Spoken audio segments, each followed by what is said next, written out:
Hi there and welcome to syncX Stock Sync. You can update or add vendor to products with the matching column. On the matching column of the feed, find or select vendor from the store product fields. Enter the column name or index for mapping.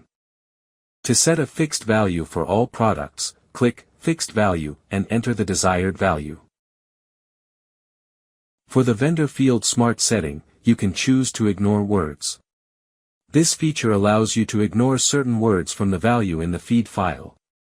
For example, if the vendor is Nick ABC but you only want Nick, enter the ABC in the Ignore Word field.